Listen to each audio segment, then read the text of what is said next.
of the Battlefield 1 beta. It's got this addictive quality to it that keeps you coming back for more, even though it's only one map at the moment. And if the player numbers are anything to go by, it seems that lots of other people agree. A couple of days ago, the P-Stats network reported that the beta had nearly 900,000 concurrent total players across PC, PS4 and Xbox One. But as with all things in life, it isn't all rosy. There are definitely things that could be changed, and so I wanted to go over what I think is the good stuff, but also the bad that could be improved upon. We're going to start with the bad stuff first.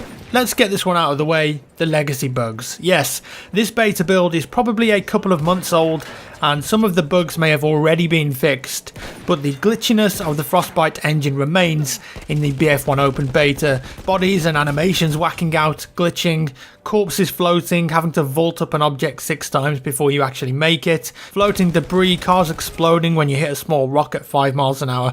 It's a Frostbite engine game for sure, and the problems remain. I think DICE really need to nail down that glitchiness and focus on those bugs that just don't seem to go away. They're in every Battlefield game, and it ruins the overall polish of the game and infuriates players, especially the new ones who haven't experienced it before and don't really know how to overcome them. Next, let's take a look at the map, Sinai Desert. I think it's fair to say that it's divided opinion massively. It's certainly not everyone's favourite, but others really enjoy it. It's definitely more focused on vehicles with lots of running around if you don't have one, and well, tanks and scouts are running riot. Some people are fine with that, others find it a bit more frustrating.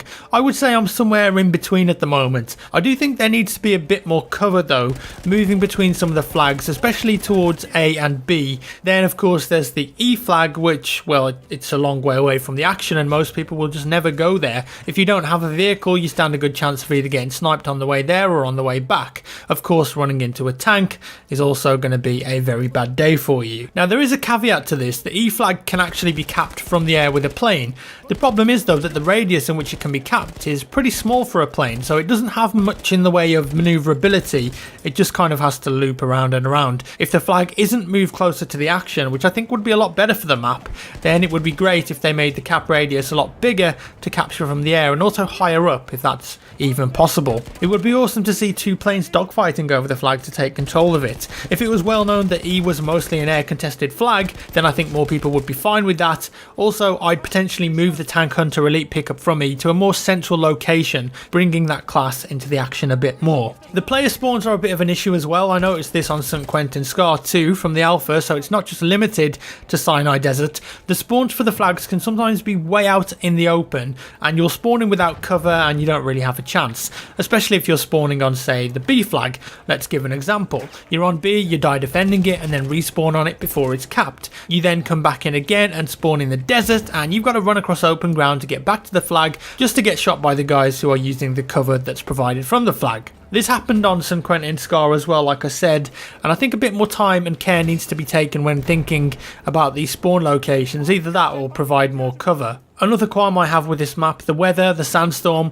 I'm not against the weather effects as a whole. I think they're cool, and sometimes it's interesting to force people to change up their gameplay. I just think that they last way too long. I was in a game where I felt like the dust storm lasted for at least 5 minutes or so, and when you consider that the game is only 20 minutes, it's just too long in my opinion. Most people would agree that while it looks great visually, it's not actually fun to play when the dust storm comes in, and that's the most important thing, right? It massively reduces visibility for snipers, so that's all fine, but also for airplanes, and they just become kind of useless. But I think that it just needs to last a much shorter time than it does, so that it does its job but it doesn't linger long enough to start annoying people. The next one is a big point of contention, and one that seems to have attracted a lot of attention, with many people having a view on it one way or another: the new Conquest scoring system. Having played it some more and thought about it a bit, I personally would like to see the old Conquest system return, and I've got good reasons for it. However, it's important to say that I see why DICE changed it in the first place. They wanted it to be more accessible and wanted more of a focus on PTFO throughout the whole game, rather than players just going Rambo and getting 50 kills. Having said that, I think the old system solves a lot of issues with the current build of the game. Firstly, I feel like it will immediately make the medic class more viable. If kills started counting towards the ticket bleed again, you've already got a good reason for the medic class to actually start reviving people. Right now, other than actually wanting to help your team and get yourself some points, there are really very little actual incentives for anyone to play as a medic. Sometimes if you're at a flag, it's actually better to just kill yourself, respawn, and spawn closer to another flag that you need to take. And this is all obviously a big problem. As well, by using the old system, pilots fighting in the air are still having an impact on the game, even if they aren't capping flags because they're killing players. Of course though, there is a downside. Snipers hiding on the sides of the map have less of an incentive to move in and play the objective, but let's be honest here, you're always going to get that in a Battlefield game, especially now considering how powerful, satisfying and easy to use these sniper rifles are. As well as those reasons, I just think that Conquest is Battlefield's heritage. The scoring system is what made Battlefield so good, having to own the majority of flags to gain the bleed, and having games where you came back from a massive deficit by holding on to the points in the last few moments of the game. It's just not there as much in the current system. If you get behind as it is, it's just way harder to get back into the game now. And I'm sure that plenty of people will still prefer the new system, and that's fine, but for me personally, I still prefer the old one. I think a lot is lost with the new system, and to clarify, I wouldn't want it as a different mode like some people have suggested. Conquest is Conquest. Right now we're sort of playing large scale domination, and whilst it's okay, I'm just not really that much of a big fan of it. There are a few small things I haven't covered so far, but I'll mention. Firstly, rush mode. It definitely needs some work, but I've talked about it in another video, so I won't go into it into too much detail. But long story short, I think Rush on Sinai Desert would be way better if there were just way less vehicles in it. 3 tanks in a 12v12 mode is just madness to me. Reduce the number of tanks, perhaps only have horses and transport vehicles, see how that plays out. And also, is 24 players enough? A lot of people would like to see 32 back for Rush. Next, horse hitboxes. They seem a bit mad. Sometimes it feels like you get hit when you're nowhere near a horse, and sometimes you can just kind of walk through people and trample them. You can even kill people with the sword that are behind you too on your screen. Definitely some tweaks needed there, I feel. The cavalry class is crazy good right now if you get off your horse and run around with the rifle.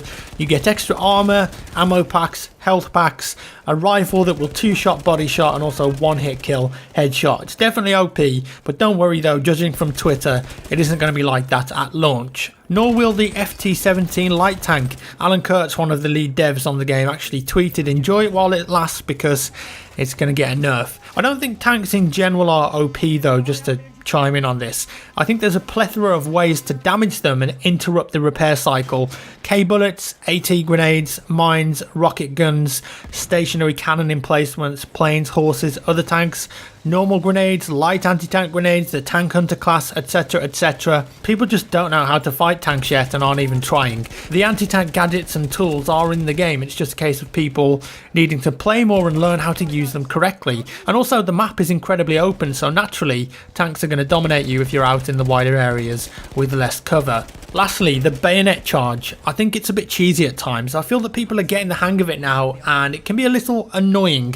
My main issue though, it needs to be on a separate key to melee. Too many occasions you just want to melee someone and you end up charging around the room looking like an idiot. Last point on melee combat too. It's extremely satisfying, yes, and it's cool. I love the different types of weapons and how brutal it is. I'm not sure I should really like taking a spike club to someone's face, but it's a video game, so it's all good, I think. I'm not crazy, I promise. Having said that, I don't think you should be able to do a melee takedown from the front, even if the enemy is on low HP. It should be sides and back only for takedowns. It's just really cheesy and too easy to pull it off. You get this weird situation where if a player runs into a room that you're into, the easiest way to kill them is probably to just shoot a few bullets at them with your pistol to get them low HP and instantly hit melee and lock on for a guaranteed kill. I'm not sure I like that at all. Takedowns from the side and back only, please. Okay, so bad stuff out of the way. That's pretty much it. Now let's get on to the good parts of the game. What am I enjoying? Firstly, the horses. I love the horses. They creep in, they're a lot of fun. It's really a breath of fresh air in a game like this. You can have a lot of fun running around slashing people down with your sword. Needs decapitation though. And you've got to admit that the horse animations are fantastic. It's not easy in the slightest to get a realistic animal animation in a game, let alone a horse animation that a player can control in a multiplayer game. Really impressive and a lot of fun. It also can't be underestimated how satisfying I find the gunplay. I know there are a lot of people who are a little bit upset right now in regards to stuff like random deviation from some of the weapons, but in all honesty, I love the feeling and balance of the guns right now. I didn't like it in the first place when I played St. Quentin Scar during the alpha, definitely took a bit of getting used to as well, but now I have to say I'm won over. I like playing SMG up close, especially in the village area of the map.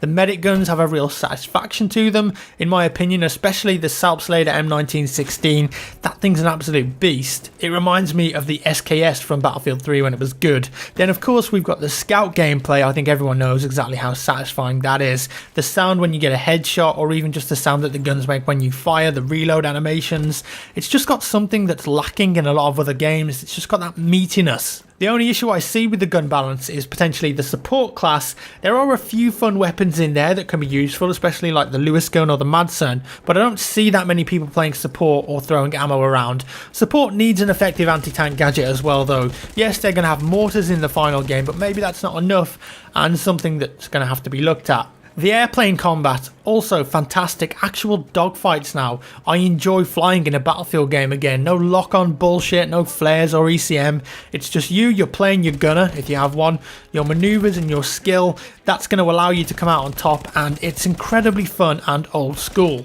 Moving on, Destruction. Destruction is in a good place right now. Gone are the large-scale Levolution events of Battlefield 4, and in its place is a smaller-scale Destruction, which I think works much better. Levolution was visually incredible when we first saw it, but after some time it just became annoying. The tower on Shanghai, for instance, looked insane when it would come down, but the after effects changed the gameplay in a way that I personally didn't enjoy. I would say that BF1 is just shy of the destruction of Bad Company 2. It offers up massive scale destruction, but it also tones it back in some areas to ensure that some parts of buildings stay present, to offer cover and don't forgo map design. I really like that approach. Other things that I like, kind of obvious, the graphics and the sound, absolutely stellar as always, and the fact that Battlefield 1 is just so much more analog. No lock-ons makes for quite a refreshing change, and because of this, I do think that overall it's a more skillful game in that people are using bolt actions and semi-auto rifles predominantly compared to full auto hold mouse button one auto rifles like in BF4. Of course though, sniping is easier compared to BF4, but overall I like the balance and feeling of the game. And lastly, I personally prefer St. Quentin Scar compared to Sinai Desert due to the way I like to play, but I think that the actual game is shaping up really well, and honestly the most important question that needs to be asked here is, are you having fun playing it? I know that I definitely am. And that's all for today folks. Please do let me know your comments and thoughts down below. I'm guessing that most people watching this video have probably played the beta by now and formed an opinion on it. If you enjoyed the video, hit that like button. If you didn't, hit dislike. As always, thank you for watching guys, and I'll see you in the next one.